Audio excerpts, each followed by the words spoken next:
থেকে একটা সূরার দুটো আয়াত আমি তেলাওয়াত করছি। সূরাটার নাম হলো সূরা মুলক। জোরে বলেন, নাম কি? অনেকেই বলে হুজুর আবার রাজনীতি করে। আমরা কি পানসিয়া হুজুর রে পাগলা। রাজনীতি রাজত্বের নামে একটা সূরাই আছে কোরআনে, সূরা মুলক। মুলক শব্দের অর্থ কি? রাজ্য, রাজত্ব। সেই সূরার প্রথমে আল্লাহ বললেন তাবারাকাল্লাযী বিয়াদিহিল মুলকু ওয়া হুয়া আলা কুল্লি শাইইন কাদির। আমাদের পাঁচ পীর, হলো পাঁচ পীরের চা স্টলে ৩-৪ জন গল্প করতেছে। ঠিক ওই সময় আমি আবার গেছি চা খাবার। ওরা গল্প করতেছে আগে আওয়ামী লীগ ক্ষমতায় ছিল, আগামীতে বিএনপি ক্ষমতা আসতেছে। মানে আগে আওয়ামী লীগ ক্ষমতা ছিল আর সামনে বিএনপি ক্ষমতাতে আসতেছে। এই কথা শোনার পর আমি 3 বার বলছি নাউজুবিল্লাহ, নাউজুবিল্লাহ, নাউজুবিল্লাহ। তখন কিছু লোক আমারে কয় হুজুর আপনি বিশ্বাস করেন না? আওয়ামী লীগ ক্ষমতা ছিল, বিএনপি ক্ষমতাতে আসতেছে, এটা আপনার বিশ্বাস হয় না? বললাম না, হয় না। তোকে তাহলে আপনার বিশ্বাস কি? আমার বিশ্বাস হলো সব সময় একজনই ক্ষমতায়, তিনি হলেন আমার আল্লাহ। এটা হলো আমার ঈমান। আওয়ামী লীগ ক্ষমতায় ছিল না, বিএনপিও ক্ষমতা আসবে না, সব সময় যিনি ক্ষমতায় তিনি কে? আচ্ছা, আওয়ামী লীগ যদি ক্ষমতায় থাকতো তাহলে 5ই আগস্টে পলালো কে? কি মনে করতেছেন? আল্লাহ মাঝে মাঝে কাউকে ক্ষমতা দেয়, ক্ষমতা দেয়। দেখি তো তোকে একটু সিয়ার দিলাম, তুই কি করিস? আল্লাহ বলতেছেন লিয়াবলুয়াকুম আইয়ুকুম আহসানু আমালা। আমি আল্লাহ পরীক্ষা করি। পাগলা, তোরা সিয়ার পায়ে যদি মনে করিস কি হুনুরে, কি হুনুরে, আমার ফিরেস, আমার দল এখন ক্ষমতায়। আরে পাগলা, তোর দল ক্ষমতার নাই, আল্লাহ ক্ষমতায়। তোর এখন কথা কয় না কেন? তোর দল ক্ষমতা আছে। তোর নেতার যদি 3 বার পাতলা পায়খানা হয়, তুলে ধরা লাগবে। ক্ষমতা কোনো মানুষ না, ক্ষমতা কোনো মানুষের না। এ সূরা মুলকের প্রথমে আল্লাহ এই কথাটা বলে দিচ্ছেন। এখন 5 তলা বিল্ডিং এর উপরে 1.5 লাখ টাকার খাট, 12,000 টাকার কম্বল ওড়ে তামানে দাওয়াত দিয়ে বলতেছে আমার বাড়ি, আমার ঘর, আমাক নামাইকে। রাত 3টার সময়, রাত 9টার সময় এই দোয়া পড়ে ঘুমাইছে। আপনার বলেন তো এটা দোয়া হলো? আমার বাড়ি, আমার ঘর, আমাক নামাইকে। 3টার সময় আল্লাহ একটা ভূমিকম্প দিছে। ওই এত ফোর্সে নামছে যে কম্বলের মধ্যে লুঙ্গি খুলে আছে, ওটাও পরার টাইম পাইবে। ফেরেশতারা বলতেছে আল্লাহ নামাইলা, নামাইলা, তাই বলে ন্যাংটা করে নামালা। আল্লাহ বলতেছে আমার ক্ষমতা পাইয়া কেউ যদি ক্ষমতার দাবি করে তার পরিণতি এইরকমই হবে, ভবিষ্যতেও হবে, অতীতেও হয়েছে, বর্তমানেও হতে বাধ্য করে গণনা করতে।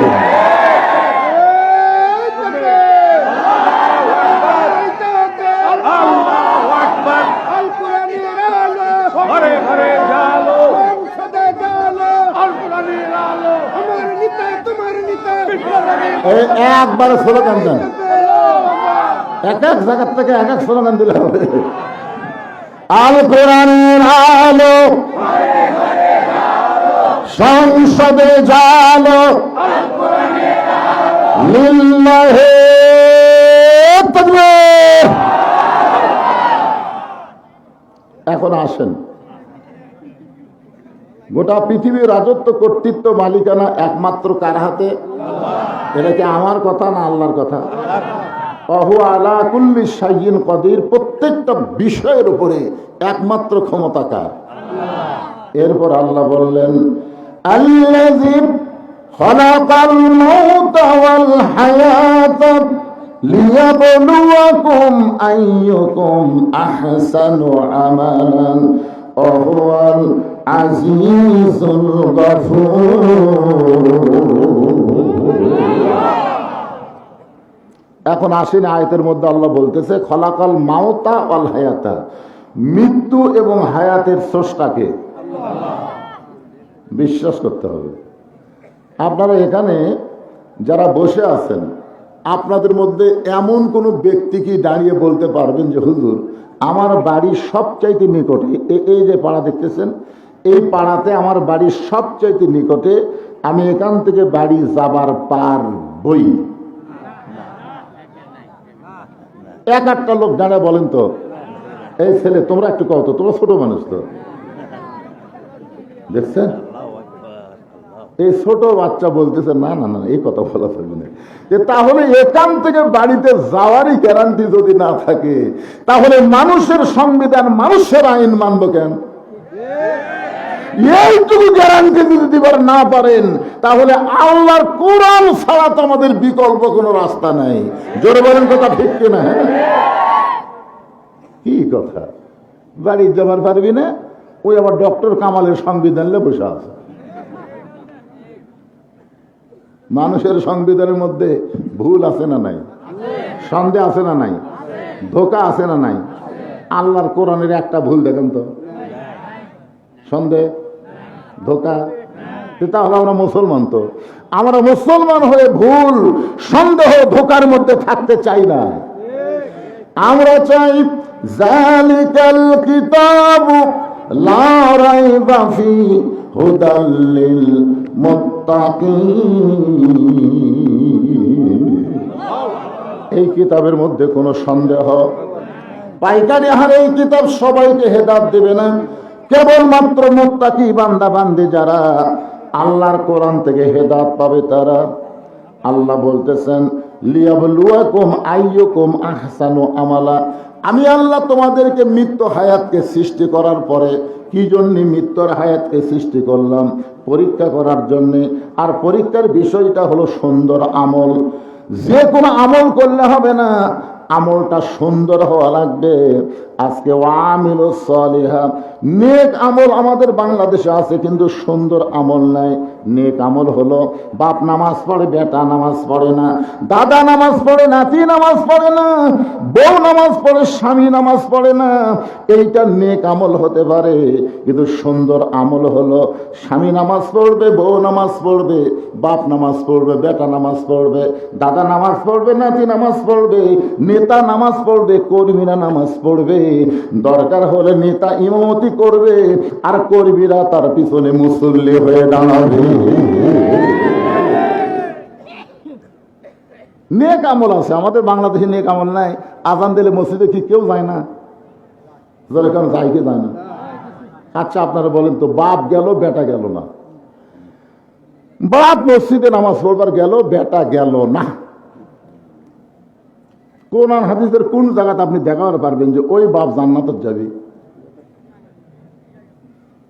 দাদা নামাজ পড়বার গেল, অথচ লাঠি সবসময় দাদা দাদা করে ডাকতেছে, ওই লাঠি গেল না। আপনি কোরআন হাদিসের কোন জায়গা দেখান তো যে ওই দাদা জান্নাতে যাবে? যেখানে আল্লাহ ডাইরেক্ট বলেছেন কু আনফুসাকুম ওয়া আহলিকুম নারা, জাহান্নামের আগুন থেকে বাঁচতে গেলে তুমি একলা বাঁচতে হবে না, তোমার আহাল, পরিবার, সমাজ এবং রাষ্ট্র সবাইকে নিয়ে জাহান্নামের আগুন থেকে বাঁচতে হবে। জোরে কথা ঠিক কিনা? আজকে আজান দিলে কয় বুড়া মসজিদে যায়, এক জুয়ানো যায় না, একটা পর্যন্ত মোবাইল চালায়। আর ফজরে আজান দিলে এরা 3.5 হাত মানুষ 2.5 হাত হয়। আগে আসলে 3.5 হাত যে আজান শুরু হচ্ছে, ওই আজান শুনবি না, যে আজান শুনলে বিরক্ত লাগে। আস্তে করে মাথার উপর কম্বল দিছে, পাও টাইনে এনে বুকের কাছে থছে, জানলা দিয়ে তাকে দেখেন মনে হয় চাউলের বস্তা ঢাকা আছে। আগাও নাই মাথাও নাই, গেল কোথায়?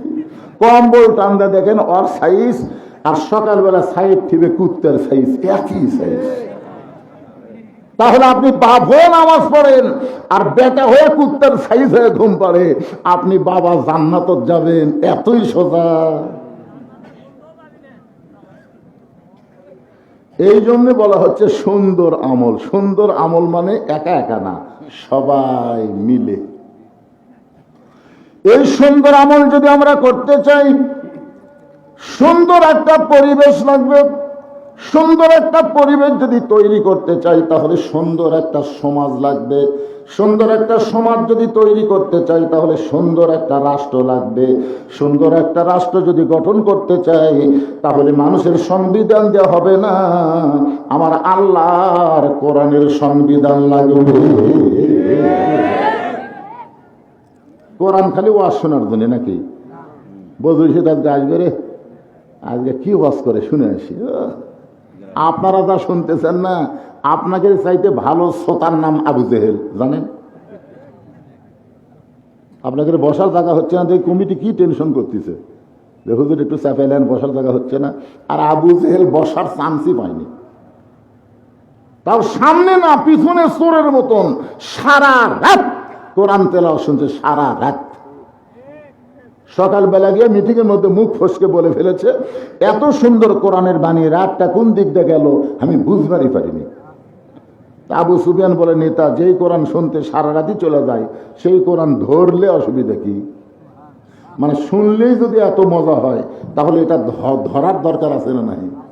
আবু জেহেল বলতেছে, তুই আমার কাছে আয়।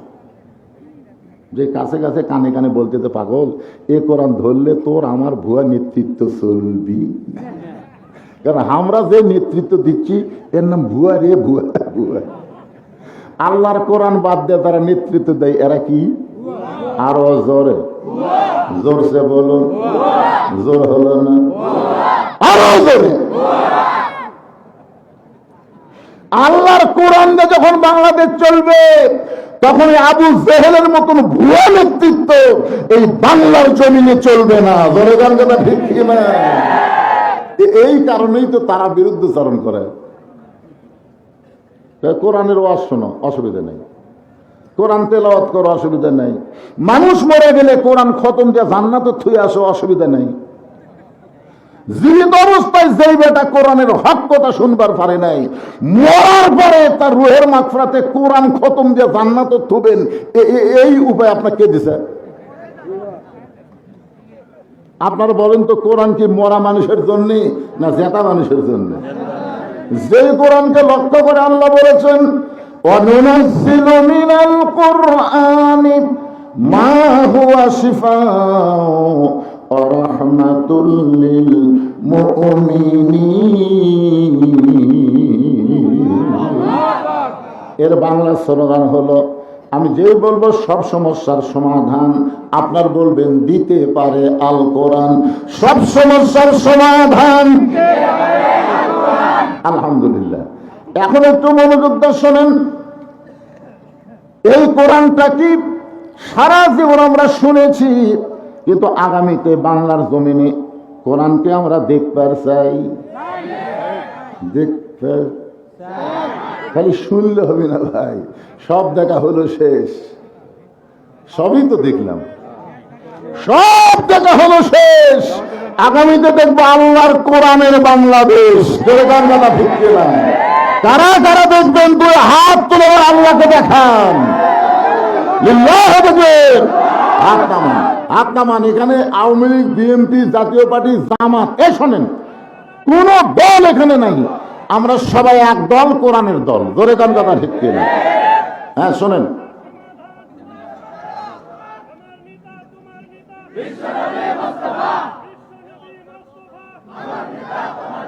এ বাবা সবাই স্লোগান দিলে ওয়াজ হবে না রে। বসেন বাবা, বসেন বসেন বসেন। হ্যাঁ আখড়া কি? কোরআনের কথা বলে জামাতের আখড়া? ওগুলা কথা বলাই যাবি না তো। আওয়ামী লীগ, বিএনপি, জাতীয় পার্টি, জামাত, তাবলিগ, পীর মুরিদি, আপনার বলেন তো আপনাদের সাকারিয়া এই গ্রামে সব দলের কি এক মসজিদ, না প্রত্যেক দলের ভিন্ন ভিন্ন মসজিদ? হ্যাঁ আচ্ছা, একই মসজিদের মধ্যে আওয়ামী লীগ, বিএনপি, জাতীয় পার্টি, জামাত, তাবলিগ, পীর মুরিদি যদি ঢোকে নামাজ পড়ার জন্য, প্রত্যেক দল অনুযায়ী কি কাতার ভিন্ন হয়, না সব দলের এক কাতার? তাহলে আপনি মসজিদের মধ্যে সব দলকে এক কাতার করার পিছনে কারণ কি? আপনি আওয়ামী লীগকে জিজ্ঞাসা করেন, মসজিদ কার ঘর? আল্লাহর ঘর। বিএনপি আল্লাহর ঘর, জাতীয় পার্টি আল্লাহর ঘর, তাবলিগ আল্লাহর ঘর, জামাত ইসলাম আল্লাহর ঘর। তো মসজিদকে সবাই আল্লাহর ঘর বললেন, কোরআন কার? আওয়ামী লীগ বলেন তো কোরআন শরীফ কার? বিএনপি বলেন তো কোরআন কার? তাহলে মসজিদ আর কোরআনের ব্যাপারে কোনো দলাদলি চলবি করে পাগলা?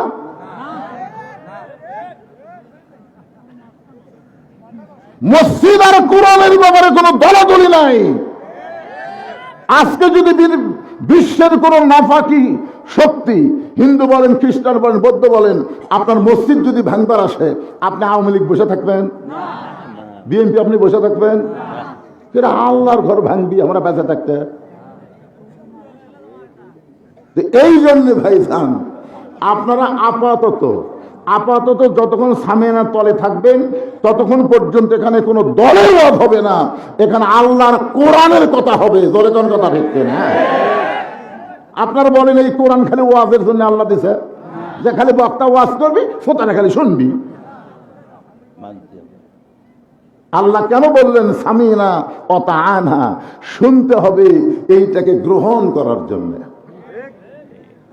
আসলে আল্লাহর কোরআনটা কি?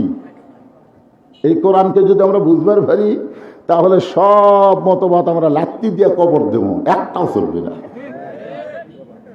আল্লাহ হলেন আমাদের স্রষ্টা, সে আল্লাহ বলতেছেন লিয়াবলুয়াকুম, তোমাদেরকে পরীক্ষা কর্ম পাগলা, আইয়ুকুম আহসানু আমালা, সুন্দর আমল।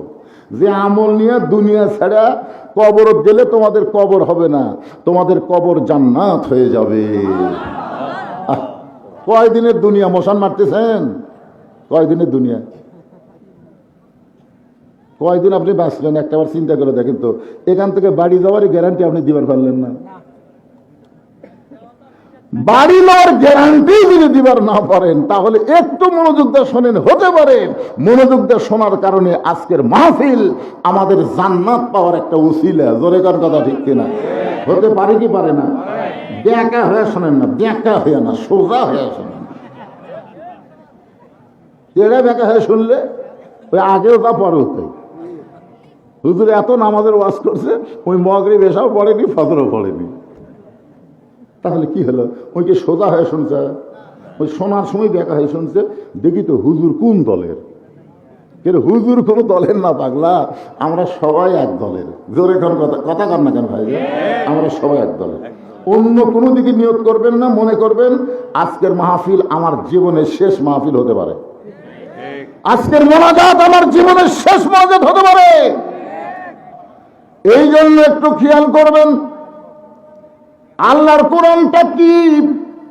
এটা এখন পর্যন্ত বাংলার মুসলমান দেখে নাই, আজকে আপনাদের দেখানোর জন্য একটু চেষ্টা করব। বাংলাদেশের মতন ৯৬টা দেশের খলিফা, আমাদের বাংলাদেশ ৯৬টা একত্র করলে যত বড় একটা দেশ হবে, তত বড় একটা দেশের খলিফা হলেন হযরত ওমর। আপনারা বলেন তো, হযরত ওমর খলিফা হওয়ার আগে কেমন ছিল? হযরত ওমর খলিফা হওয়ার আগে, দায়িত্ব পাওয়ার আগে এত গরম ছিল যে রাস্তা দিয়ে হযরত ওমর যায়, ওই রাস্তা দিয়ে শয়তান যাইতে ভয় পায়। যে রাস্তা দিয়ে হযরত ওমর যায়, ওই রাস্তা দিয়ে শয়তান ৪০ দিন যাইতে ভয় পায়। কিন্তু যেদিন হযরত ওমর খলিফার দায়িত্ব পাইল, সেদিন থেকে হযরত ওমর এত নরম হয়ে গেল।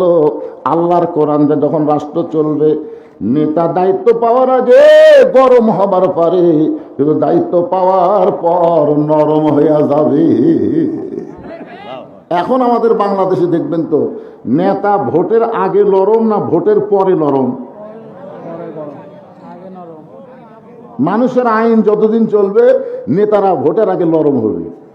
গরিবের বন্ধু, সমাজ সেবক, জনদরদি, ওরে বাবারে, গাড়ি থামে, নেতা গাড়ি থামে, গাড়ির থেকে নামে ফকিরক সালাম দিছে।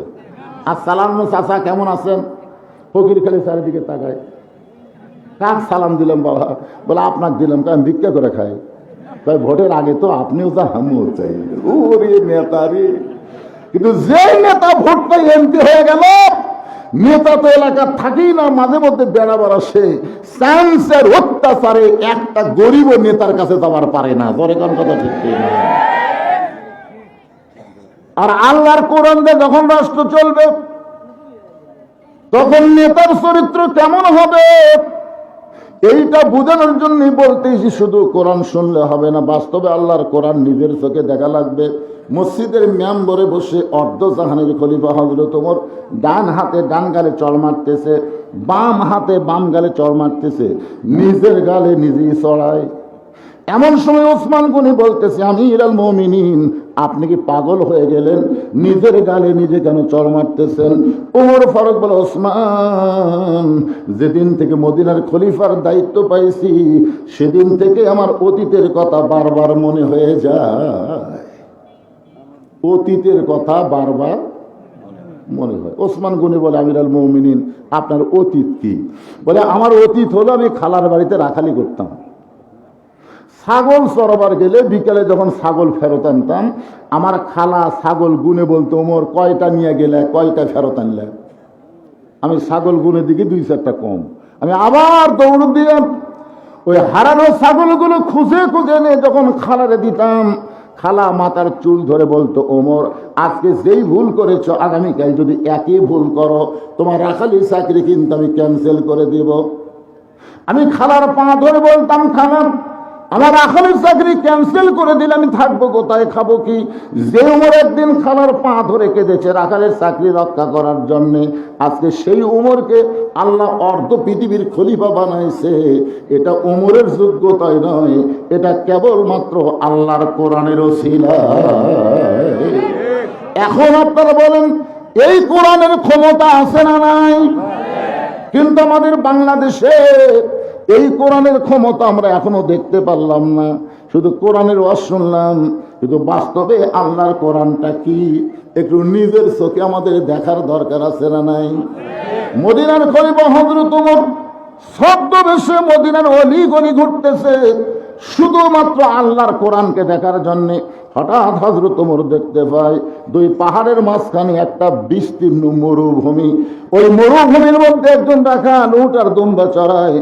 হযরত ওমর আল্লাহর কোরআনকে দেখার জন্য রাখালকে সালাম দিলেন, আসসালামু আলাইকুম রাখাল ভাই, আমার পেটে ক্ষুধা লাগছে, আমি উটের 1 পেয়ালা দুধ চাই। রাখাল মুসকে মুসকে হাসে।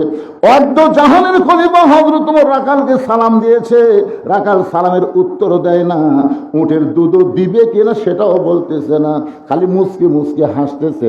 ওমর ফারুক বলে, রাখাল, তোমার হাসার কারণ কি? রাখাল বলতেছে, আগে তোমার পরিচয় দাও। ওমর ফারুক চিন্তায় পড়ে গেলেন, অর্ধ জাহানের খলিফা পরিচয় গোপন করে আল্লাহর কোরআন দেখবার চায়, আর রাখাল যদি আমার পরিচয় চাই, পরিচয় দিলে তো গুমর ফাঁস হয়ে যাবে। এমন সময় কোরআন বলে, ওমর, রাখাল যখন তোমার পরিচয় চাইছে তুমি আসল পরিচয় দাও। তোমার আসল পরিচয় হলো তুমি ওমর না, তুমি অর্ধ জাহানের খলিফা নও, তোমার আসল পরিচয় হলো মিল্লাতা আবিকুম ইব্রাহিম হুয়া সাম্মাকুমুল মুসলিমিন। আপনার বলেন তো, শহীদ প্রেসিডেন্ট জিয়াউর রহমান চিটাগাঙ্গের সার্কিট হাউসে যখন তাকে হত্যা করা হলো, ওনার কাছে রক্তাক্ত একটা ব্রিফকেস পড়ে ছিল। তো এখন সবাই চিন্তা করতেছে, এই ব্রিফকেসের মধ্যে না জানি কি আছে। একটা প্রেসিডেন্ট, তারই ব্রিফকেস, হয়তো ডলার টলার, ব্যাংকের চেক টেক। তখন ওটা ওখানে না খুলে ঢাকায় নিয়ে আসে ওই ব্রিফকেস খুলে দেখে মাত্র 2টা জিনিস তার ভিতরে, একটা হলো আল্লাহর কোরআন আর একটা হলো জায়নামাজ। কি বুঝতেছেন বিএনপির ভাইরা? যে নেতাকে আদর্শ মানেন সেই নেতা বাংলাদেশের 1টা টাকাও প্রস্তুত করে নাই, বরং দুনিয়া থেকে বিদায় নেওয়ার সময় দেখাই দিয়েছেন মুসলমানের সবচাইতে বড় সম্পদ হলো আল্লাহর কোরআন আর জায়নামাজ। বাংলাদেশ থাকবে যতদিন, শহীদ জিয়ার নাম থাকবে ততদিন, ততদিন মানুষ তাকে শ্রদ্ধার সাথে সম্মানের সাথে স্মরণ করবে। কারণ তার সম্পর্ক জায়নামাজ মানে নামাজের সাথে, তার সম্পর্ক হলো আল্লাহর কোরআনের সাথে।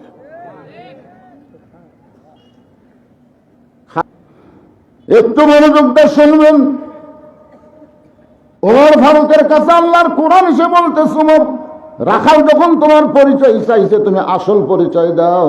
তোমার আসল পরিচয় হলো মিল্লাতা আবিকুম ইব্রাহিম ওয়া সাম্মাকুমুল মুসলিমিন। এখানে আমরা যত মানুষ আছি, আমাদের আসল পরিচয় কি?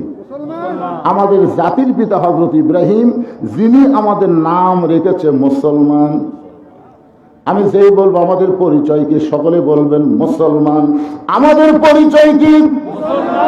যাই বলবে না তাই মানে অন্য দলের। জবান খুলে বলেন, ফেরেশতা আছে না নাই? আপনার দুই কান্দে দুটো বসে আছে নাই? ওরা কি ঘুম পাচ্ছে? এখন ঘুমাচ্ছে? তাহলে আপনি যেটা বলবেন সেটাই লিখবে। আমাদের আসল পরিচয় কি? আরো জোরে জোরসে বলুন। ওমর ফারুক বললেন, রাখাল ভাই, আমার পরিচয় যখন শুনতে চাচ্ছ, আমার পরিচয় হল আমি একজন মুসলমান। রাখাল বলতেছে, আসল না নকল? যেই বলছে আসল না নকল, ওমর ফারুক চুপ করছে। কে রে ভাই, মুসলমান তো মুসলমানই, এর মধ্যে আসল নকল কি?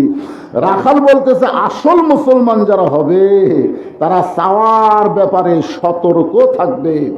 আসল মুসলমান জীবন যাবে, ফাঁসির মঞ্চে যাবে, কিন্তু রাষ্ট্রপতির কাছে বাঁচার দরখাস্ত লিখবে না। ধরে কোন কথা ঠিক কিনা? এরকম কিছু আসল মুসলমান আমরা বাংলার জমিনে দেখছি। ধরে কোন কথা ঠিক কিনা? উকিল বলতেছে, স্যার আপনি খালি রাষ্ট্রপতির কাছে বাঁচার দরখাস্ত লেখেন, রাষ্ট্রপতি দয়া করে যদি আপনাকে দয়া করে মাফ করে দেন, আপনার ফাঁসি কার্যকর হবে না। আসল মুসলমান মুচকি মুচকি হাসে। উকিল বলে, হাসেন কেন? বলতেছে, আরে পাগলা, আমি তিনটা রাষ্ট্রপতি ক্ষমতার থাকা অবস্থায় মরা দেখছি রে। একটা হলো শেখ মুজিবুর রহমান, একটা জিয়াউর রহমান, একটা জিল্লুর রহমান। যারা ক্ষমতার থাকতে নিজেরাই মরে যায়, তাদের কাছে কোনো ইমানদার জীবন ভিক্ষা চায় না। উকিল বলতেছে, তাহলে এই গোয়ারকে করার কারণে আপনার ফাঁসি হবে। আসামি মুচকি মুচকি হাসে। উকিল বলে, মুচকি মুচকি হাসেন কেন? বলতেছে, আমার ফাঁসি হবে কিন্তু আমার মৃত্যু হবে না। আমার ফাঁসি হবে কিন্তু মৃত্যু হবে না। এক উকিল আর দুই উকিল ডাক দেখায়, পাগলা দেখে না। কি হয়েছে ভাই? এই যে কয় যে আমার ফাঁসি হবে মৃত্যু হবে না। ফাঁসি হলে কি মৃত্যু হয় না? সঙ্গে সঙ্গে আসামি কোরআন থেকে বলতেছেন, ওয়ালা তাকুলু লিমান ইউকতালু ফি সাবিলিল্লাহি আমওয়াতুন বাল আহয়াউ ওয়ালাকিন লা তাশউরুন। আল্লাহর রাস্তায় অন্যায়ভাবে যাদেরকে ফাঁসি দেওয়া হয়, তোমরা তাদেরকে মৃত্যু বলো না, আমি আল্লাহ বলতেছি তারা জীবিত। এই কথা কি আমার না আল্লাহর? ওমর ফারুক বলেন, রাখাল মুসলমান তো মুসলমান, তার মধ্যে আর ভেজাল কি? রাখাল বলতেছে, আসল মুসলমান যারা হবে তারা চাওয়ার ব্যাপারে সতর্ক থাকবে। তুমি দুধ চাইছো কার কাছে? যেই কইছে দুধ চাইছো কার কাছে, উমরের চোখ দিয়ে দর দর করে পানি পড়তেছে। আল্লাহ, তোমার কোরআন যখন দুনিয়াতে চালু থাকবে, উমর যদি ভুল করে, একটা রাখাল পর্যন্ত সেই ভুল ধরতে পারবে। আপনারা বলেন তো, আপনাদের মসজিদে কোরআনের আইন চালু আছে না নাই? ইমাম সাহেব টাইটেল পাস, দাওরা পাস, ওই যদি আসরে 4 রাকাত নামাজে 3 রাকাতে বসে, বসা লাগবে কয়বার? 2 রাকাত। নামাজ পড়েন না, একেবারে নামাজ পড়েন না। আসরের বৈঠক কয়টা? 2 রাকাত আর 4 রাকাত। কিন্তু ইমাম 3 রাকাত বসে গেছে। এখন 4 নম্বর কাতারে এক অটো ভ্যান চলাই, উনি আবার ওখান থেকে বলতেছে আল্লাহু আকবার। ইমাম মনে মনে কয়, তুই যতই লোক মাদে 41 সালের আগে আমি ওঠমো না। এই মনে করে ইমাম যদি স্বৈরাচার হয়ে বসাই থাকে, আপনারা বলেন তো মসজিদের মুসল্লি ভ্যানালার পক্ষে না ইমামের পক্ষে? কারণ ভ্যানালা যেটা করতেছে এটা হলো ন্যায়, আর ইমাম যেটা করতেছে এটা হলো অন্যায়। ঠিক আছে ভাই? আল্লাহর কোরআন দিয়ে যখন রাষ্ট্র চলবে, তখন নেতারা যদি ভুল করে, একটা সাধারণ লেখাল পর্যন্ত তারা ভুল ধরার সাহস পাবে। ধরে কোন কথা ঠিক কিনা? ওমর ফারুক বলতেছে, রাখাল ভাই আসলে আমার ভুল হয়ে গেছে। রাখাল বলতেছে, ভুলটা যখন স্বীকার করছো, তাহলে আল্লাহ তোমাকে তওবা করার সুযোগ দিয়েছে। ওমর ফারুক বলে তাহলে আমি তওবা করি। রাখাল বলে তুমি মূর্খ মানুষ, তুমি তওবা কেমনে করবা? যে বেটা চাওয়ার ব্যাপারে সতর্ক হয় না সে হলো সবচাইতে বড় মূর্খ। বরং আমি তওবা পড়াই, তুমি আমার সঙ্গে তওবা পড়ো। এবার রাখাল হযরত ওমরকে তওবা পড়াচ্ছেন। আমার সঙ্গে সকলে পড়েন, আস্তাগফিরুল্লাহ রব্বি মিন কুল্লি জামবিন ওয়া তুবু ইলাইহি। হযরত ওমর তওবা পড়ার পরে বলতেছে, ও রাখাল ভাই, আল্লাহর হস্তে আমাকে উটের এক পেয়ালা দুধ দাও। আগে বলেছিল রাখাল ভাই উটের এক পেয়ালা দুধ দাও, এবার তওবা পড়ার পরে বলতেছে আল্লাহর ওয়াস্তে। রাখাল মুচকি মুচকি হাসে। ওমর ফারুক বলে আবার হাসির কি হলো? বলে তওবা করার পরে তুমি আবার মুনাফিকি করলে। আপনার বলেন তো ওমর ফারুকের রাগ কম না বেশি? রাখাল আমার মতো মুনাফিকের কি দেখলে? কারণ ওমর ফারুক জানে মুনাফিক থাকবে জাহান্নামের সবচাইতে তলে, আর কাফের থাকবে জাহান্নামের উপরে। উপর থেকে কাফের পেশাব পায়খানা করবি, আর তলে থেকে মুনাফিকেরা পেশাব পায়খানা খাবি। রাখাল বলে পথিক, এত রাগ করা ভালো না। লিমা তাকুলু মা লা তাফালুন। দেখো তোমার মুখের সাথে মনের মিল নাই। তুমি সত্যি করে বলো তো, আমি কি উটের মালিক? আমি যদি উটের মালিক হইতাম তাহলে তুমি আমাকে রাখাল বললা কেন? আর যখনই তুমি আমাকে রাখাল বলেছো তখন মন বলতেছে আমি উটের মালিক না। আর মালিক বাদ দেন, রাখালের কাছে কেউ যদি আল্লাহর হস্তেও চায় এরপরও রাখাল দিবার পারবি। আমি অনেক মাহফিলে আমার নিজের কথা বলছি। পাবনার বাইকলা মাহফিল থেকে কেবল নামছি, ইতিমধ্যে এক লোক দৌড়ে এসে হাতে একটা চকচকে টাকা দিয়ে কয় হুজুর দোয়া করেন। তো টাকা পকেটে থেকে বললাম ভাই কিসের দোয়া? হুজুর আমার বইয়ের পেটে একটা বাচ্চা চাইছে, আল্লাহ যেন পুত্র দেয়। তখন আমি পকেট থেকে 200 টাকা বের করে দিয়ে দিই। ওই গায়ে হুজুর আমি তো টাকা চাইনি, আমি দোয়া চাইছি। আমি পাগলাতে হচ্ছিনিস, আমি 3টা মেয়ের বাপরে, আমার দোয়া দিয়ে যদি পুত্র হতো তাহলে আল্লাহ আমাকে একটা দিত। তা আমার দোয়া দিয়ে যদি আমার বইয়ের পেটের বাচ্চা পুত্র না হয়, তোর বইয়ের হবে। তখন হুজুর তাহলে আপনি টাকা আপনি নেন, আমারটা আমার দেন। ওরে যে 100 টাকা দিছি দৌড় মারতেছে, সব করে হাত ধরে বললাম কোথায় যাবি? বলে ওই হুজুরের কাছে যাবো, তার বেটা সওয়াল আছে। আমি বললাম কোন হুজুরের কাছে না, কোন পীরের কাছে না, কোন মাজারে না, পাবার যদি চাও যিনি দিবার পারে তারই কাছে চাও। রাখাল বলতে পথিক, সত্যি যদি উটের এক পেয়ালা দুধ চাও তাহলে এখান থেকে মালিকের বাড়ি হলো 10 মাইল দূরে। ওই মালিকের বাড়ির দরজা দিয়ে বলো, মালিক তোমার রাখাল উট আর দুম্বা চড়াই, তুমি মালিক যদি হুকুম দাও তাহলে রাখাল আল্লাহর হস্তে উটের এক পেয়ালা দুধ দিবে। ওমর ফারুক বলে রাখাল অতদূর কষ্ট করে মালিকের বাড়ি যাওয়ার দরকার নাই, বরং তোমাকে 2টা টাকা দিলাম, এই 2টা টাকার বিনিময়ে তুমি উটের এক পেয়ালা দুধ দাও। রাখাল মুসকি মুসকি হাসিয়ার বলে, পথিক তুমি কি হযরত উমরক চিনো? এই তুমি হযরত ওমরকে চেনো?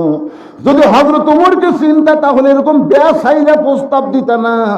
ওমরের আল্লাহর কোরআন যেদিন থেকে রাষ্ট্র চালায়, ওমরের গুপ্ত বাহিনী যদি দূর থেকে দেখবার পাই তুমি আমাকে 2 টাকা ঘুষ দিছ, আর মালিক বাদ দিয়ে তোমাকে উটের এক পেয়ালা দুধ দিলাম, তাহলে তোমাকেও ধরবে আমাকেও ধরবে। এই বুড়া বয়সে যে তুমি ধরা পড়বার চাও। ওমর ফারুক বলে রাখাল তাহলে চলো পাহাড়ের গুহার মধ্যে যাই, ওই গুহার মধ্যে গিয়ে গোপনে তোমাকে 2টা টাকা দেব, তুমি গোপনে উটের এক পেয়ালা দুধ দিবে। ওমরের গুপ্ত বাহিনীও দেখতে পাবে না, তোমার মালিকও জানতে পারবে না। রাখাল চিল্লায় এবারে তুমি ভণ্ড, তুমি ভণ্ড, তুমি ভণ্ড। ওমর ফারুক বলে রাখাল আমার মধ্যে ভণ্ডামির কি দেখলা? রাখাল বলে পথিক ওই পাহাড়ের গুহার মধ্যে দেওয়া নেওয়া করলে ওমরের গুপ্ত বাহিনী দেখতে পাবে না, আমার মালিক জানতে পারবে না, কিন্তু রাখালের আল্লাহ সবকিছু দেখতে পায়। সঙ্গে সঙ্গে ওমর ফারুক মারছে দৌড়।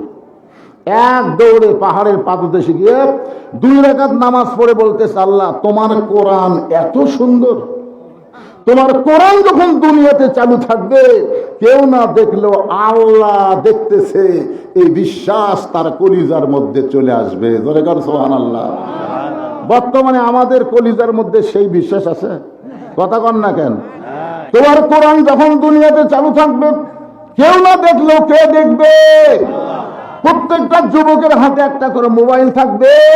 যুবকের অশ্লীল ভিডিও যখন দেখতে যাবে তখন তার ইমান বলবে কেউ না দেখলেও আল্লাহ দেখতেছে। ঘুষ লিবার গেলে তখন ইমান বলবে কেউ না দেখলেও আল্লাহ বলতেছে। মিথ্যা কথা বলার সময় মনে হবে কেউ না দেখলেও আমার আল্লাহ সবকিছু দেখতেছে। জোরে কান সুবহানাল্লাহ। ওমর ফারুক যখন কাঁদতেছে আর বলতেছে আল্লাহ তোমার কোরআন এত সুন্দর, আমি এতক্ষণ রাখালকে দেখি নাই, রাখালের ভিতরে আল্লাহ তোমার বাস্তব কোরআন দেখতে পায়। রাখাল পিছনে এসে বলতেছে যতই কান্দ, ওমর ফারুককে বলতেছে যতই কান্দ উটের দুধ দেওয়া গেল না। ওমর ফারুক বলে রাখাল ভাই উটের দুধের কোনো দরকার আমার নাই, আমি শুধু তোমার কাছে জানতে চাই না দেখা আল্লাহকে কলিজার মধ্যে জায়গা দিয়ে আল্লাহর কোরআন অনুযায়ী চলতেছো, এর বিনিময়ে তোমার চাহিদা কি? তোমার তো ভালো একটা চাকরিও নাই, ভালো বাড়িও নাই, ভালো খাওয়া দাওয়া নাই, এরপরেও তুমি কোরআনের দল করো, কোরআন অনুযায়ী চলো, এর বিনিময়ে তোমার চাহিদা কি?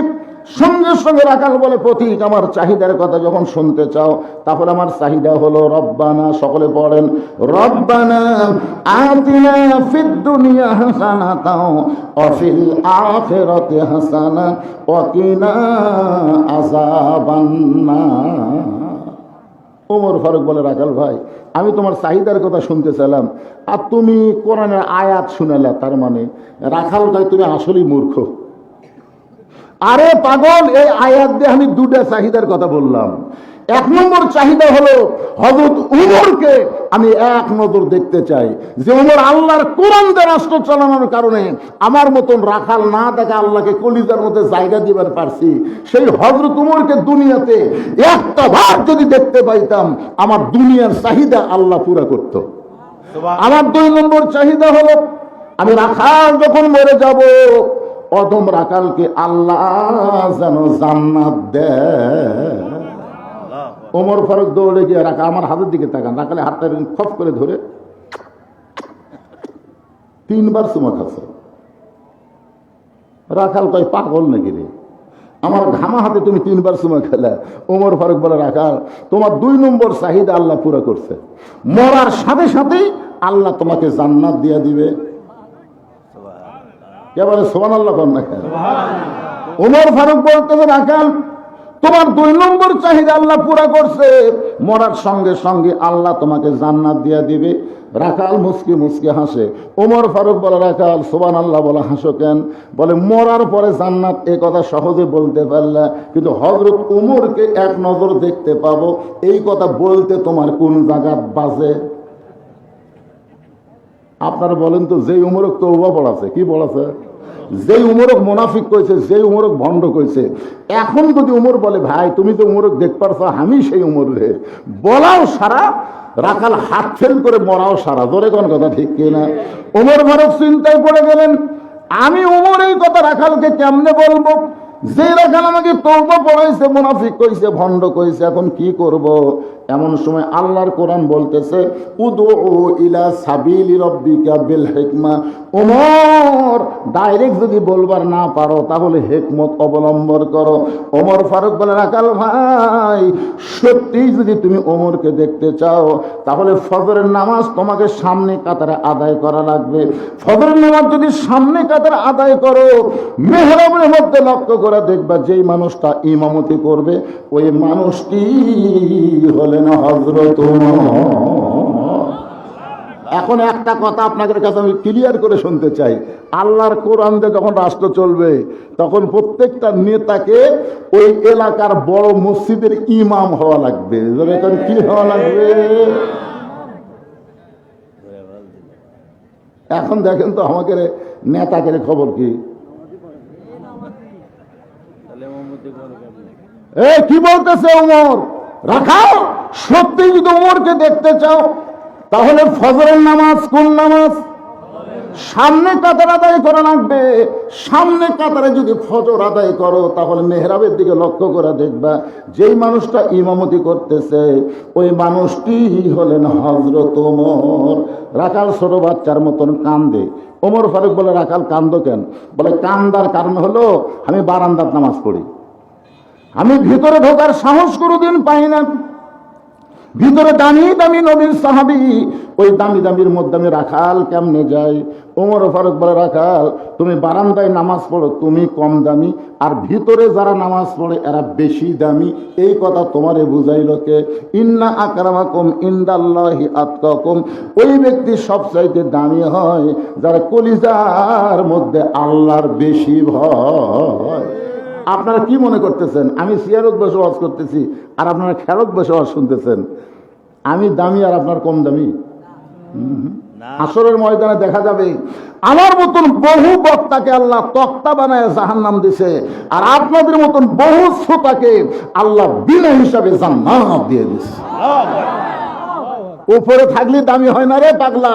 মুদির দোকানে গিয়ে দেখবেন পাথর সাজানোর সময় নিচে যে পাথর থাকে 1 কেজি, দেখছেন আপনারা? তার উপর 500, তার উপর 200, তার উপর 100, তার উপর 50, তার উপর 20। তো দাম বেশি কোনটার, নিচেরটা না উপরটা? আমি হলাম 20 গ্রাম মার্কা, আর আপনারা হলেন 1 কেজি। ওমর ফারুক রাখালকে বলতেছে, তুমি বারান্দায় নামাজ পড়ো, তুমি কম দামি, আর ভিতরে যারা নামাজ পড়ে এরা বেশি দামি। এই বুঝাইল কে? বরং ওমরকে যদি দেখতে চাও তাহলে ফজরের নামাজ তোমাকে সামনে কাতারে আদায় করা লাগবে। রাখাল বলতেছে, আজকে এশার নামাজ পড়ে আর আমি বাড়ি যাচ্ছি না। ওমর ফারুক বলে, এশা পড়ে বাড়ির যাবো না কেন? বলে, এশা পড়ে যদি বাড়ির যাই আর ফজর যদি সামনে কাতারে না পাই, এই জন্য এশা থেকেই আমি ফজর সামনে কাতারে ধরার চেষ্টা করব। ওমর ফারুক বলেন, রাখাল তুমি কি জানো 2 ওয়াক্ত নামাজ লম্বা? একটা হলো এশা থেকে ফজর, একটা হলো ফজর থেকে জোহর। বলো তো লম্বা কেন? তো রাখাল বলতে, আমি তো জানি না ভাই। ওমর ফারুক বললেন, তাহলে শোনো, ফজর থেকে জোহর আল্লাহ লম্বা সময় দিছে। এই লম্বা সময়ের মধ্যে কাজ কাম করবে, খেতে খামারে কাজ কাম করবে, ব্যবসা বাণিজ্য করবে, চাকরি বাকরি করবে। এগুলো কাজকাম করতে গিয়ে তোমার দেহের যে ক্ষয় হবে, এশা থেকে ফজর আল্লাহ লম্বা সময় দিছে। এই লম্বা সময়ে ঘুম পারলে ওই দেহের ক্ষয়টা আল্লাহ ঘুমের মাধ্যমে পুরা করে দিবে। তুমি যে বলতেছ এশা থেকে আমি ফজর সামনে কাতারে ধর্ম, যদি ঘুম ধরে? রাখাল বলতে, ঘুম যদি ধরি তাহলে মসজিদের মধ্যে ঘুমিয়ে যাবো। যেই বলছে মসজিদের মধ্যে ঘুমাবো, ওমর ফারুকের চেহারা রক্তের মতো লাল হয়ে গেছে। এই বেটাই, মসজিদের মধ্যে ঘুম পাড়ার দলিল দে। তুই যে মসজিদে ঘুম পারবো আর ঢোঁস ঢোঁস করে পাত মারবো, এই ঘুম পাড়া দলিল থাকা কথা কর না কেন? দলিল থাকা লাগবে না?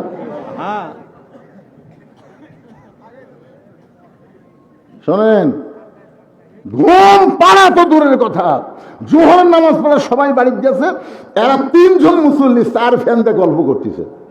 1 ঘন্টা হয়, গল্প শেষ হয় না। ফেরেশতারা বলতেছে, আল্লাহ সবাই নামাজ পড়ে বাড়িতে গেল, এরা 4 ফ্যানতে 3 জন গল্প করতেছে, এর রেজাল্ট কি? আল্লাহ বলতেছে, নামাজ পড়ার পরে যতক্ষণ গল্প করার সময় মাথার উপর ফ্যান ঘুরিছে, এই ফ্যানের কারেন্টের বিল এই 3 জন আলাদাভাবে না দেওয়া পর্যন্ত জান্নাতে যাওয়ার পারবে না। কারণ জান্নাত মসজিদের বাপের ঘর না, যে ইচ্ছা মতো ফ্যান ঘুরাবি। আমার কথা বুঝতে পারতেছেন না?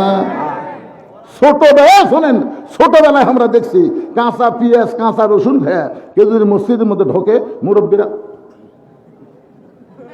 আগেকার লোকেরা আপনারা জানেন 74-এর দুর্ভোগ মনে আছে আপনাকে? তখন ভাই কাঁচা পেঁয়াজ দেখালে শটা শট পান্তা খায়, বুঝলেন? তখন দুপুরে ভাত দেয়নি তো, ভাতের মধ্যে পানি দিয়ে পান্তা। এখন ভাত কাঁচা পেঁয়াজ দেখাচ্ছে, তরকারি নাই তো। মসজিদে গেলে বুড়ারা, এই তোর মুখত গন্ধায়, পেঁয়াজ রসুনের গন্ধ ফেরেশতারা সহ্য করতে পারে না। যেই মসজিদে পেঁয়াজ খেয়ে নামাজ পড়বার গেলে মুরব্বীদের কুলার খুঁতা খাওয়া লাগছে, এখন সেই মসজিদে পেঁয়াজ আর রসুন কাটিয়ে মুড়ি মাখতেছে। জোরে কোন কথা ঠিক কিনা?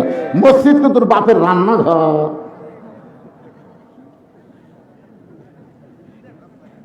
মন খারাপ করতে চান? মসজিদকে কেন্দ্র করে আজকের এই মাহফিল। একটু মনোযোগ দাও। ওমর ফারুক বললেন, রাখাল আযানের গুরুত্ব দিও। 5 ওয়াক্ত নামাজের মধ্যে সবচাইতে গুরুত্বপূর্ণ আযান হলো ফজরের আযান। আপনারা বলেন তো, 5 ওয়াক্ত নামাজের সবচাইতে গুরুত্বপূর্ণ আযানের নাম কি? কথা কয় না। অন্য আযানের চাইতে ফজরে একই শব্দ 2 বার বেশি কয়। যুবকেরা তোমরা শুনবার পাও? কি কয়? তো আর সালাতু খায়রুম মিনান নাওম করলে তোমরা ল্যাপের মধ্যে থাকো কেন? আসসালাতু খায়রুম মিনান নাওম, ঘুম হইতে নামাজ অতি উত্তম। এতদিন রাখাল নামাজ পড়েছে বারান্দায়, কিন্তু আজকে নামাজ পড়বে সামনে কাতারে। এক দৌড়ে এসে বারান্দাক বলতেছে, বারান্দায় খালি একটা দিনের জন্য মন খারাপ করিস না। বারান্দাক বলতেছে খালি একটা দিন, খালি দেখার জন্য যাবো, দেখা হলেই চলে আসবো, কারণ বারান্দাত নামাজ পড়ার মজাই আলাদা রে, শেষে এসে আগে যাওয়া যায়। যে শালারা বারান্দাত নামাজ পড়ে এরা কিন্তু ভিতরে ঢুকপারই চায় না।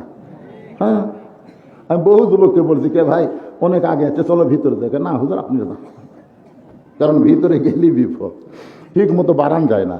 আর বারান্দার কাম কি, শেষে এসে আগে যাও।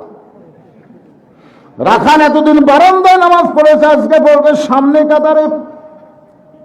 রাখাল মসজিদের দরজায় এসে ডান পায়ে দোয়া পড়তেছে। মসজিদে ঢোকার একটা নিয়ম আছে না নাই? কি নিয়ম? ডান পা। আওয়ামী লীগ হলে কোন পা? বিএনপি হলে কোন পা? জাতীয় পার্টি কোন পা? তাবলিগ কোন পা? সব দলগুলো ঢুকে কাতার সোজা করছে। ঘড়ির দিকে তাকায় দেখে আর মাত্র 1 মিনিট টাইম আছে। সবাই বলতে যে রে হুজুর কুটি রে, ইমাম কুটি।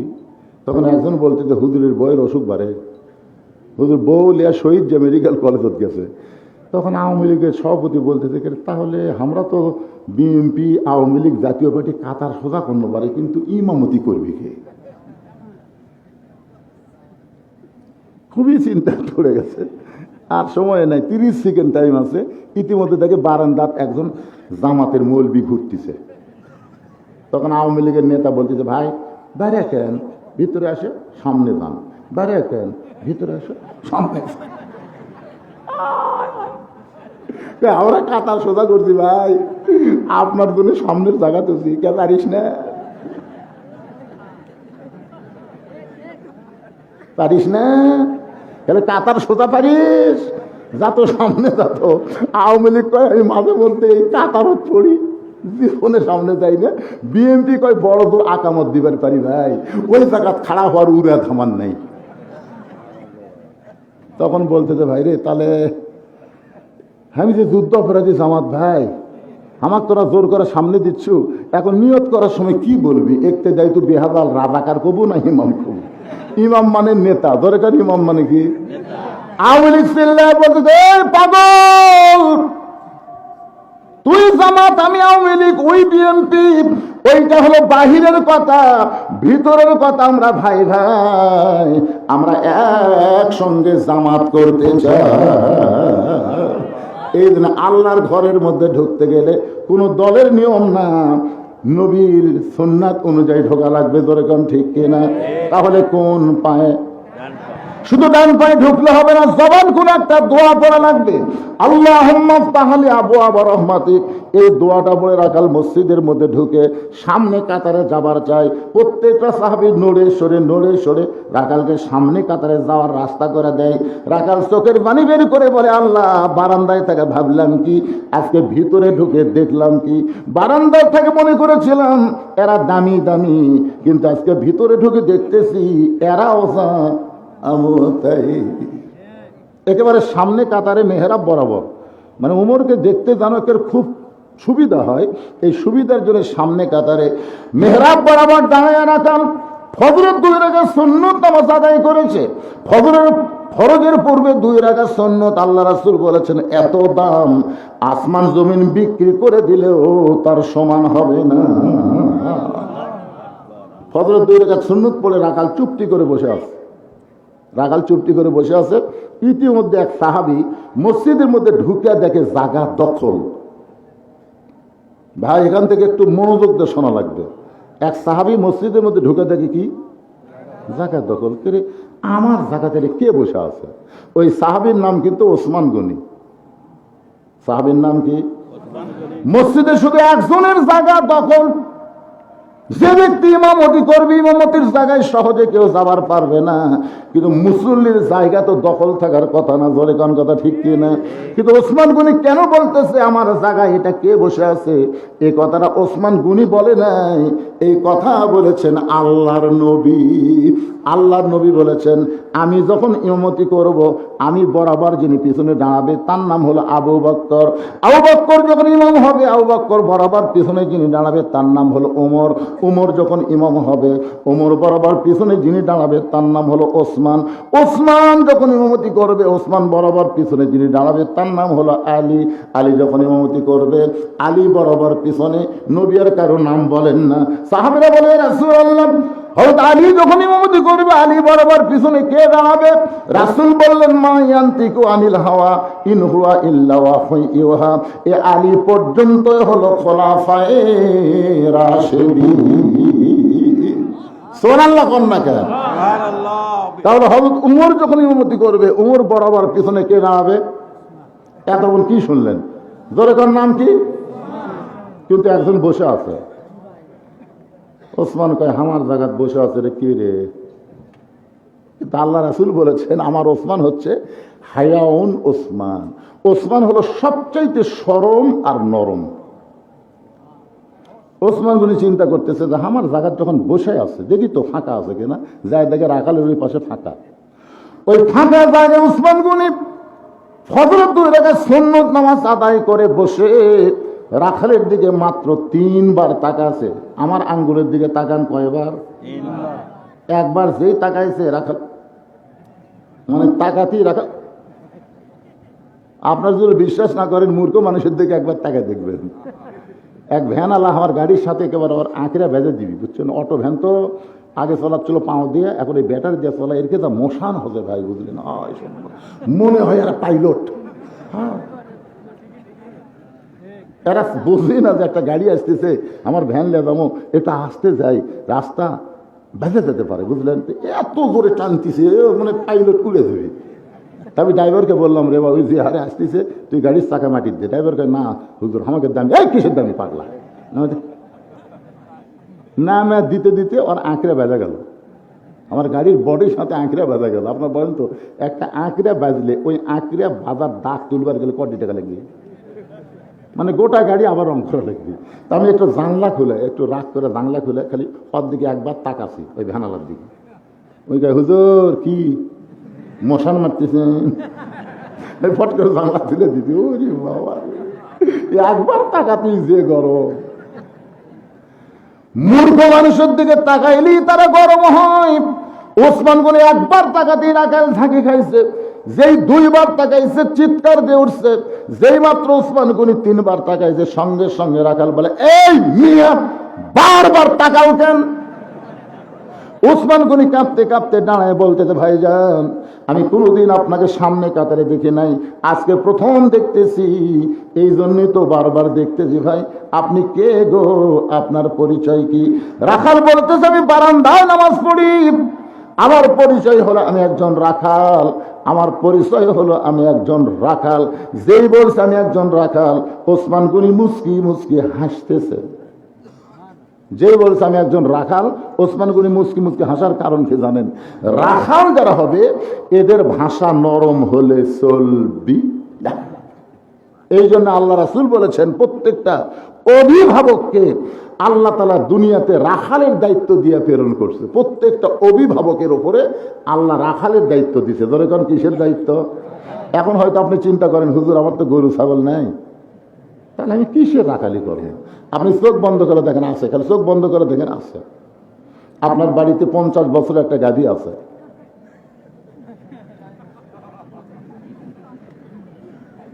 মানে রূপ করতে বলতেছি। আপনার বাড়িতে 22 বছরের একটা আইডিয়া আছে, আপনার বাড়িতে 17 বছর একটা বকনা আছে। গাভী মানে আপনার বউ, আইডিয়া মানে আপনার বেটা, বকনা মানে আপনার মেয়ে। আপনি বলেন তো, এই 3দের উপর আপনার রাখালি করার দায়িত্ব আছে না নাই? এ জোরে করে আছে না নাই? আপনি কেমন স্বামী যা আপনার বউ মাথার চুল বেচা খায়? আপনি কেমন স্বামী?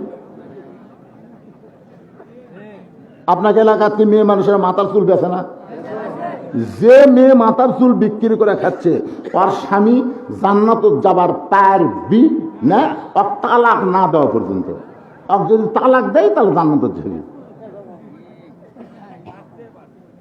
কি কি?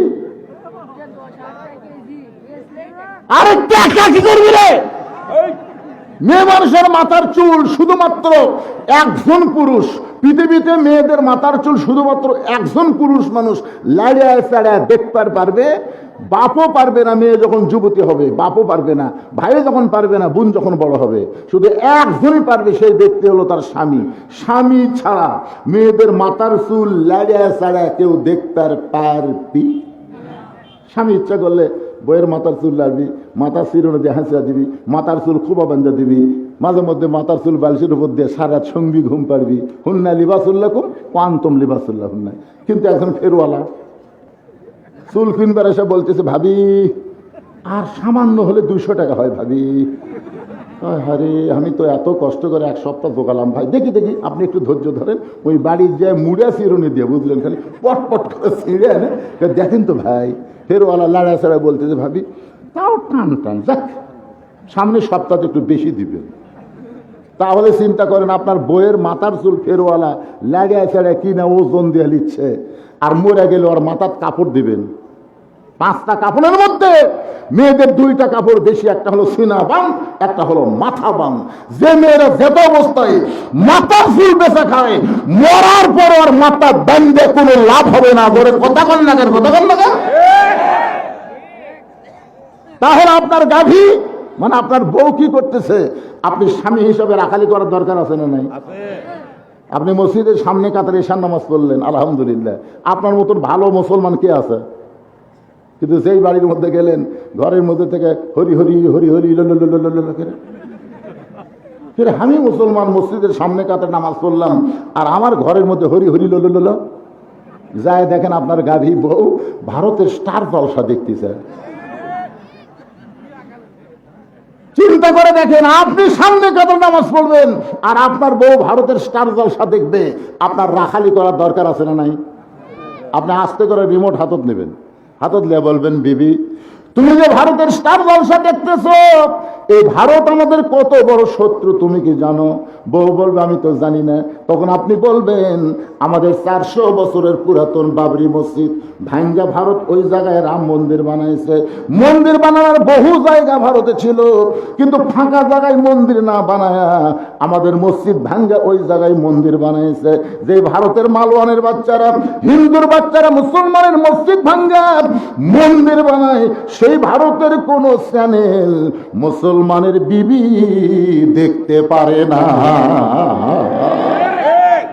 আপনি তাকায় দেখেন, বইয়ের চোখ দিয়ে পানি পড়তেছে। কে এত কান্দ কেন? বলে, ভারত যে আমাদের মসজিদ ভেঙে মন্দির বানাচ্ছে, এ কথা আগে কবেন না? আজ থেকে কান ধরে বললাম, ভারত বয়কট। আমি যে বলবো ভারত, আপনারা বলবেন বয়কট। ভারত ভারত কি দরকার? আর আলু বন্ধ করে দিতে, চিনি বন্ধ করে দিতে, লবণ বন্ধ করে দিতে, আমাদের দেশত কি কম পড়িছে?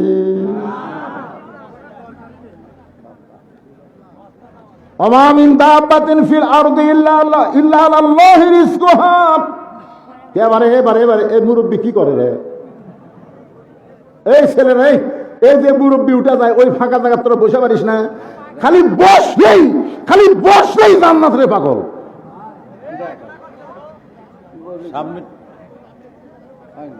এই যে ময়নারা বসতেছে,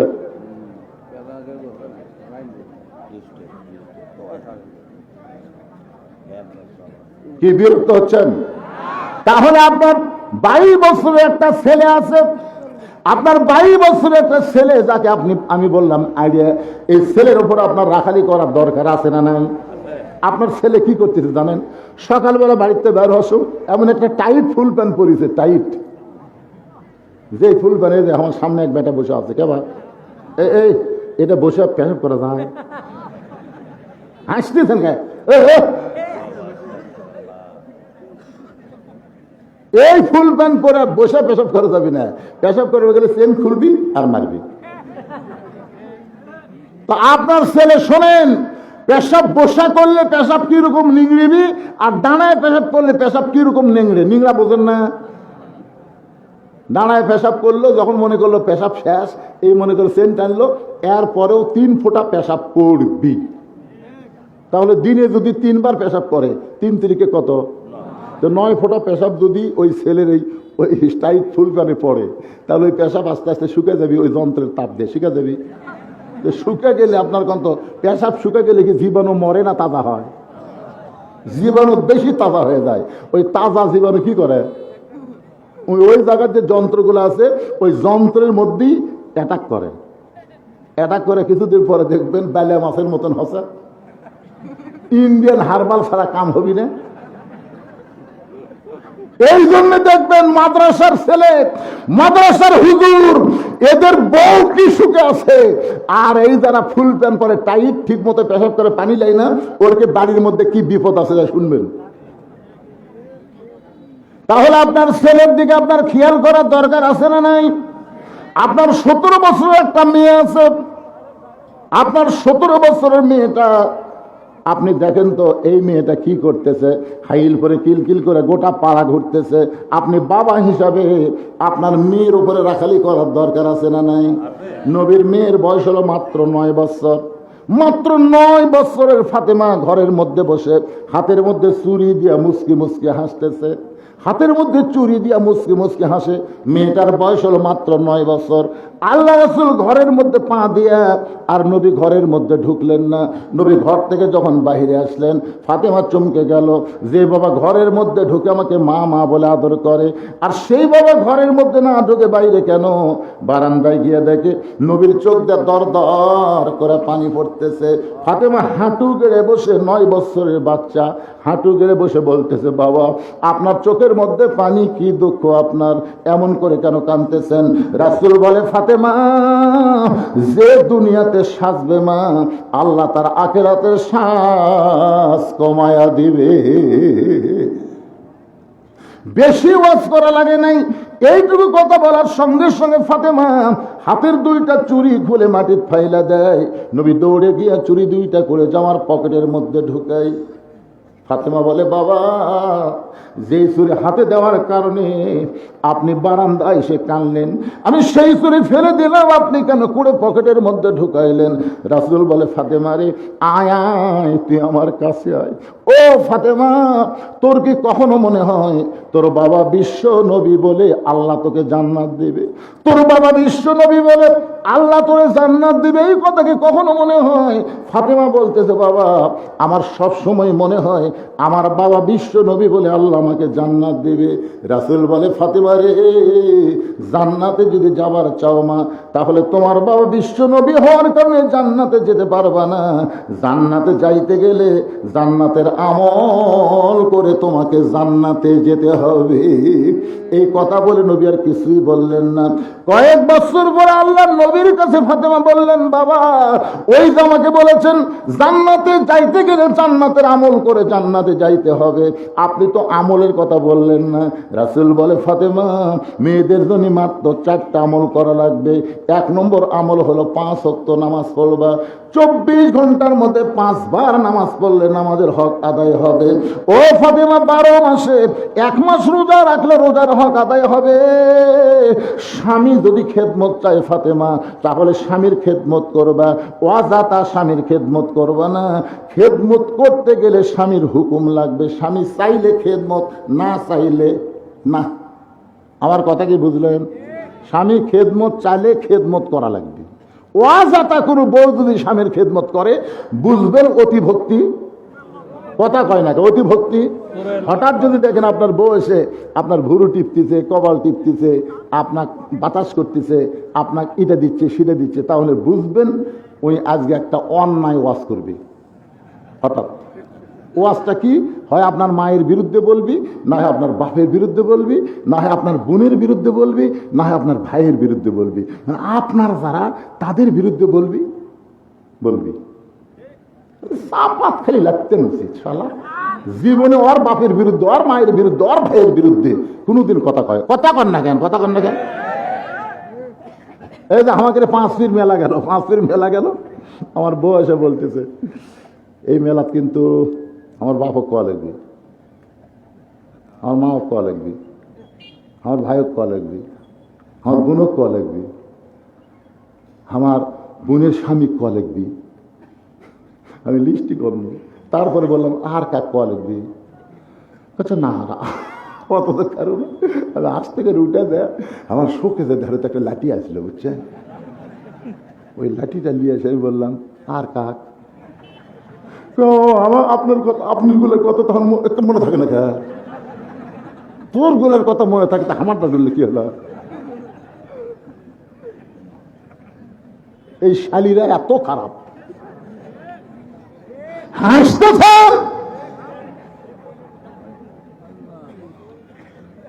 এই জন্য আল্লাহ রাসূল বলেছেন ফাতেমা স্বামী যখন খেদমত যাবে তখন স্বামীর খেদমত করবা, ওয়াজাতা স্বামীর খেদমত কইর না। ফাতেমা রে, মেয়েদের জন্য 4 নম্বর আমল হলো সতীত্বের হেফাজত, পর্দা করা। ও ফাতেমা, এটার কোনো অক্ত নেই, এটা সব সময় ফরজ। আমার মায়েরা যারা পর্দার অন্তর আছেন মা, একটু মনোযোগ দিয়ে শুনবেন। এই পর্দা সম্পর্কে আল্লাহ বলেছেন অকারনা ফি বুয়ুতিকুন্না ওয়ালা তাবাররাজনা তাবাররুজাল জাহিলিয়াতিল উলা। ওসমান গনি আস্তে করে বসে বলতে ভাই কোনোদিন আপনাকে সামনে কাতারে দেখিনি তো, আজকে প্রথম দেখতেছি ভাই, এই জন্য 3 বার দেখছি ভাই রে। রাখাল বলতেছে আমার এখানে আসার কি ঠেকা, আমাকে তুমি দেখতে প্রতিদিন, আমার এখানে ঠেকা কি? আমি বারান্দার নামাজ পড়লে আমি আজকে সামনে কাতার আছি খালি দেখার জন্য, দেখা হয়ে গেলে আর আমার ঠেকাও পড়েনি। ওসমান গনি বলতেছে ভাই আজকে আপনার সাথে দেখা হবি, তার গ্যারান্টি কি? রাখাল বলে পাগলা নাকি, দেখার জন্য আসছি আর দেখা হবি না মানে? ওসমান গনি বলে ভাইজান আমি কয়েক বছর হলে দেখার জন্য সামনে কাতারে নামাজ পড়ি, এখন পর্যন্ত আমার দেখা ভাগ্যে হয় নাই। আমি কয়েক বছর হলে সামনে কাতারে নামাজ পড়ি, এখন পর্যন্ত আমার দেখা ভাগ্যে হয় নাই। রাখাল বলতেছে কি করলেন? ওসমান গনি বলতেছে কয়েক বছর হলে সামনে কাতারে নামাজ পড়ি, এখন পর্যন্ত দেখার ভাগ্য হলো না। রাখাল বলতেছে চোখের মধ্যে দোষ আছে, দেখে আমার দিকে তাকান। ওসমান গনি যেই মাত্র রাখালের দিকে তাকাইছে, রাখাল আস্তে করে লোক লিয়া যায় চোখের কাছে, তো চোখ তো ঠিকই আছে। ওসমান গনি যারে দেখতে চাই তিনি হলেন নামাজের মালিক আল্লাহ। ওসমান গনি যারে দেখতে সামনে কাতারে নামাজ পড়ে তিনি কে? আরো জোরে। রাসূল বলেছেন আনতা আবুদুল্লাহ কাআন্নাকা তারাহু ফাইন লাম তাকুন তারাহু ফাইন্নাহু ইয়ারাকা। কোন আল্লাহর বান্দা ইবাদতের মধ্যে যদি শামিল হয়, ইবাদতের মালিক আল্লাহকে দেখতে পায়। আল্লাহ যদি দেখা সম্ভব না হয়, আল্লাহ তারে দেখতেছে, এই বিশ্বাস তার কলিজার মধ্যে চলে আসে। আর রাখাল দেখতে আইছে কাকে? জোরে বলেন না কাকে? রাখাল বলতে ভাইজান কোনো চিন্তা করবেন না, কোনো টেনশন করবেন না। ওসমান গনিকে রাখাল বলতেছে আমার হাত ধরেন, দেখেন মোশন কি, আপনি আমার হাত ধরেন, আমি নিজেও দেখব এবং আপনাকেও দেখায় দিব। রাখাল যেই মাত্র ওসমান গনিকে বলতেছে ভাইজান কোনো চিন্তা করবেন না, আপনি আমার হাত ধরেন, ডান হাত ধরেন, আমি নিজেও দেখব এবং আপনাকেও দেখায় দেব। এমন সময় আল্লাহর কোরআন সামনে এসে বলতেছে ইয়া আইয়ুহাল্লাযীনা আমানু তাকুল্লাহা ওয়া কুনু মা'আস সাদিকিন। আল্লাহর কোরআন কি বলতেছে? ইমানদারেরা, আল্লাহর ভয় যদি কলিজার মধ্যে রাখতে চাও তাহলে সত্যবাদীর তোমরা সাথী হও। সত্যবাদীর সাথী হও মানে সত্যবাদীদের দল করা, সত্যবাদীদের মার্কার মধ্যে সিল। অকুনু মা সাদিকিনের অর্থ বহুত। যাদের সাথে থাকলে আপনার ভিতরে আল্লাহর ভয় থাকবে, তারা কারা? একটু মনোযোগ দিয়ে শুনবেন। আল্লাহ ওয়ালা কারা? কোরআনের হক কথা বলে যারা, জোরে কোন কথা কন না কেন ভাই? আল্লাহ ওয়ালা কারা? দেওয়ান ভাই আল্লাহ। একটু মনোযোগ দিয়ে শুনবেন। ওসমান গনি রাখালের হাতটা চাপা ধরে আছে আর মনে মনে বলতেছে, আল্লাহ, নিজের যোগ্যতায় তোমাকে দেখতে পাই নাই, আজকে বহু বছর পর এমন একজন আল্লাহর বান্দা পাইছি যে নিজেও দেখবে এবং আমাকেও দেখায় দেবে। ওসমান গনির মনের মধ্যে কত আশা, আল্লাহ রে, আমার এই ভাইয়ের কারণে আজকে তোমাকে আমি দেখতে পাবো, এমন বড় গ্যারান্টি দিছে, সে নিজেও দেখবে এবং আমাকেও দেখায় দেবে। ওসমান গনি মহব্বত করে রাখালের হাতটা ধরে বসে আছে। কিছুক্ষণ পর যখন আকামত শুরু হইল, জামাত যখন শুরু হবে, আকামত শুরু, সঙ্গে সঙ্গে রাখাল ওসমান গনি দাঁড়াইছে। মুয়াজ্জিন যখন আকামত দেয়, এমন সময় হযরত ওমর মেহরাবের মধ্যে ঢুকতেছে। আপনারা হয়তো বলবেন, হযরত ওমর কোন দিক দিয়ে মেহরাবে ঢুকলো? দরজা দিয়ে ঢুকলো না? যখন কোরআন দিয়ে রাষ্ট্র চলবে তখন ইমামকে দরজা দিয়ে ঢোকা লাগবে না, মেহরাব বরাবর ছোট্ট একটা দরজা থাকবে, ওই দরজা দিয়ে ইমাম ঢুকবে। কারণ ইমাম শুধু ইমাম না, ইমাম হলো একজন নেতা। হযরত ওমর যেই মেহরাবের মধ্যে ঢুকছে, ওসমান গনি রাখালের ডান হাতটা ধরে আছে আর মুয়াজ্জিন আকামত দেয়। এমন সময় রাখাল খালি আঙ্গুল তুলে,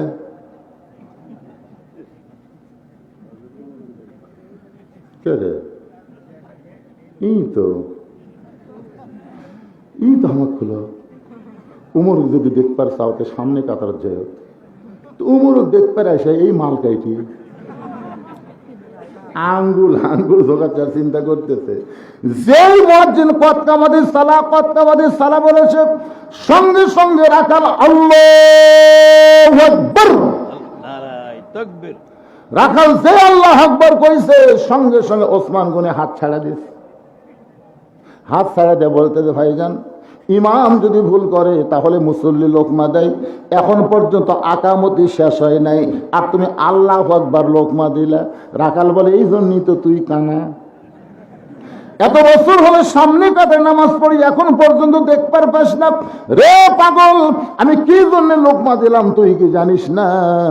দ্বিতীয় কাতারে একজন সাহাবী দৌড়ে এসে রাখালে হাতটা হ্যাঁচকা টান দিয়ে বলে, পাগল, এতক্ষণ যে তোর হাতটা ধরে দাঁড়িয়েছিল, এতক্ষণ সেই মহামানব তোর হাতটা ধরে দাঁড়িয়েছিল, যাকে তুই কানা কানা বলে তিরস্কার করতেছিস, তুই কি জানিস এই মহান ব্যক্তিকে? এই মহান ব্যক্তি হলেন আল্লাহর নবীর ডবল জামা। রাখাল থর থর করে কাঁপে আর বলে, এই জন্যই তো বারান্দার নামাজ পড়ি, এই জন্য মসজিদের ভিতরে ঢোকার সাহস পায় না। মসজিদের মধ্যে দামি দামি সাহাবী, ওই দামি দামি সাহাবীর মধ্যে আমি একজন সাধারণ রাখাল কেমনে ঢুকি ভাই? কিন্তু ওই পথিক আমার সর্বনাশ করেছে। ওমর ফারুকের দিকে আঙ্গুল তুলে রাখাল বলতেছে, ওই পথিক আমার সর্বনাশ করেছে। ওই পথিক আমারে কইছে, ওমরকে যদি দেখবার চাও তাহলে সামনে কাতারে দাঁড়াইলাম মেহরাবের মধ্যে, যেই মানুষটাকে ইমামতি করতে দেখবে সেই মানুষটি হযরত ওমর। আমার সারা জীবনের সাধনা যে ওমর আল্লাহর কোরআন দিয়ে রাষ্ট্র চলায়, আর কোরআন দিয়ে রাষ্ট্র চালানোর কারণে আমি রাখাল না দেখে আল্লাহকে কলিজার মধ্যে জায়গা দিবার পারছি। সেই হযরত ওমরকে খালি একটা বারের জন্য দেখতে চাই, শুধুমাত্র হযরত ওমরকে দেখার জন্য আজকে আমি সামনে কাতারে ভাই। কিন্তু ওমরের জায়গায় যদি ওই প্রতীককেই আমি দেখতে পাই, তাহলে তোমরাই বলো, লোকমা দেওয়া ছাড়া তোমার উপায় নাই। আমি আল্লাহু আকবার লোকমা দিব, ওই প্রতীককে মেহরাব থেকে তাড়ায় দিয়া ওই জায়গায় হযরত ওমরকে আমি এক নজর দেখতে চাই। হাজার হাজার সাহাবীরা কান্দে, সমস্ত সাহাবীরা যখন কাঁদতেছে, রাখাল চিল্লায় বলে, আল্লাহ, বারান্দায় নামাজ পড়া ভালো, এই ভিতরে কেন কান্দা কান্দি শুরু হয়ে গেল? ওসমান গনি বলে, রাখাল ভাই, ভিতরে কান্দার কারণ হলো তুমি যারা পথিক পথিক বলতেছো, তিনি হলেন হযরত ওমর। গাছের গোড়া কাটলে গাছটা যেমন পড়ে যায়, রাখাল তেমনি মেহরাবের মধ্যে পড়ে গিয়ে কাটা মুরগির মতন ছটফট করতেছে আর বলতেছে, আমির আল মুমিনিন, আমি আপনাকে তওবা পড়াইছি, আমি আপনাকে মুনাফিক কইছি, আমি আপনাকে ভণ্ড কইছি গো আমির। অদম রাখালকে আপনি কিছুই বলেন নাই। সঙ্গে সঙ্গে হাজার হাজার সাহাবীরা চিল্লায় বলতেছে, কে রে, কে রে মেহরাবের মধ্যে কারে তওবা পড়াইছে, কারে মুনাফিক কইছে, কারে ভণ্ড কইছে, কে রে? এমন ভাবে সবাই যখন চিৎকার দেয়, ওমর ফারুক কোরআন থেকে একটা আয়াত তেলাওয়াত করলেন, আতিউল্লাহ ওয়া আতিউর রাসূল ওয়া উলিল আমরি মিনকুম, আল্লাহর আনুগত্য করো, নবীর অনুসরণ করো। আমি যদি তোমাদের আমির হই, আমাকে কি তোমরা মানো? সমস্ত সাহাবীরা বলতে যে 100 বার মানে 1000 বার মানি। ওমর ফারুক বললেন, তাহলে শোনো, যেই লোকটা আমাকে তওবা করানোর কথা বলতেছে, যেই লোকটা আমাকে মুনাফিকের কথা বলতেছে, যেই লোকটা আমাকে ভণ্ডের কথা বলতেছে, অবশ্যই নামাজের পরে এর বিচার হবে। আর এর বিচার মানুষের আইন দিয়ে হবে না, এর বিচার হবে আল্লাহর কোরআন দিয়া। তোমরা কি আল্লাহর কোরআনের বিচার দেখবার চাও? কারা কারা চান? আল্লাহকে একটু হাত দেখান তো দেখি। লিল্লাহি তাকবীর, হাত নামান, হাত নামান। ওমর ফারুক বললেন, তোমরা কি এই রাখালের বিচার আল্লাহর কোরআনে দেখবার চাও? সমস্ত সাহাবীরা দুই হাত তুলে বললেন, 100 বার দেখবার চাই। জোরে কর না সুবহানাল্লাহ। সমস্ত রাখালকে বললেন, তাহলে 5টা মিনিট সময় দেওয়া লাগবে, কারণ নামাজের আকামত যখন শুরু হয়ে গেছে, ফজরের নামাজের আকামত শুরু হয়ে গেলে আগে নামাজ নাগে বিচার। জোরে কোন, আগে নামাজ নাগে বিচার। তো এই জন্যে এই ফজরের 2 রাকাত নামাজ পড়াতে যতক্ষণ লাগবে, ওমর ফারুক বললেন, নামাজ শেষ করি, আমাকে তওবা পড়াছে, আমাকে মুনাফিক কইছে, আমারই ভণ্ড কইছে, এর বিচার হবে আল্লাহর কোরআন দিয়ে। সবাই তো খালি আল্লাহর কোরআনের বিচার দেখার জন্য, আপনারাও দেখবেন না ভাইজান? তবে 5টা মিনিট একটু ধৈর্য ধরা লাগবে। এই মসজিদের উন্নয়ন করবে, আপনাদের কাছে ব্যাগ যাবে, রুমাল যাবে, হয়তো বলবেন হুজুর একবার